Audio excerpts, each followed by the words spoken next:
Hi guys, my name is Aphrodita and I did mine on my model on the Larynx system. Now I'm not the most talented nor am I creative, so please bear with me and maybe use your imagination. So starting at the top, we are going to have our epiglottis, which is made up of an elastic cartilage and is described as a broad-shaped leaf. During swallowing, it will fold down over the entrance of the larynx to prevent food and liquids from entering the trachea and directs the food to the esophagus. This darker color portion of purple right here is going to be the hyoid, which is a U-shaped bone. It is not attached to any other bone, so in this regard, it is considered a floating bone.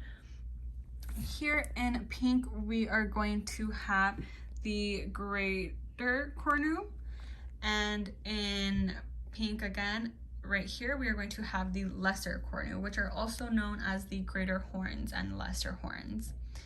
Inferior to the margin of the hyoid is where the thyrohyoid is, and this membrane, which is labeled in green, is what suspends the hyoid bone to the larynx. The thyrohyoid membrane has two holes, so it's going to have one right there and one right there. And these are the foramen, which allow for nerves and blood vessels to pass through.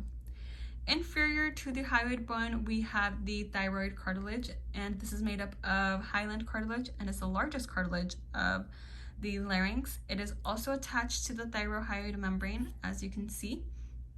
And at either side of the thyroid, we are going to have the superior cornu.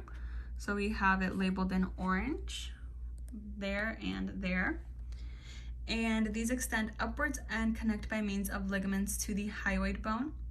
And then we are also going to have the inferior cornus, which are one right there and the other right there. And then these are going to extend downwards and join the sides of the cricoid cartilage. This small V right here is going to be our thyroid notch. And then in blue, we are going to have the cricoid cartilage, and this is made up of hyaline cartilage as well. And in adults, it'll sit at the level of the cervical vertebrae, specifically C6 and 7. It is going to be more narrow in the front and wider in the back. And contrast to the thyroid, the cricoid is actually closed posteriorly. So I do have the back of my cricoid cartilage right here. I didn't attach it to the back so I could show the arytenoid cartilages a little better. So this is going to be the back of my cricoid cartilage, and then this right here is going to be my arytenoid cartilage. So these are going to start the pairs of the cartilage. So we have the arytenoids in white, and these are made up of hyaline cartilage as well, and there's one of the three pairs of the cartilage, as I mentioned, in the larynx.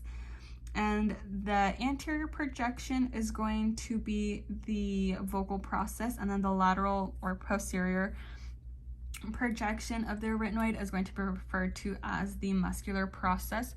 So they will sit like so on the superior and posterior part of the cricoid, but mine don't sit up, of course.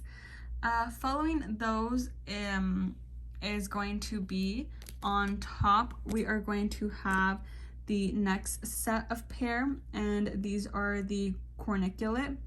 This black portion, as you can see here and here, and these sit on the superior aspect of the arytenoids.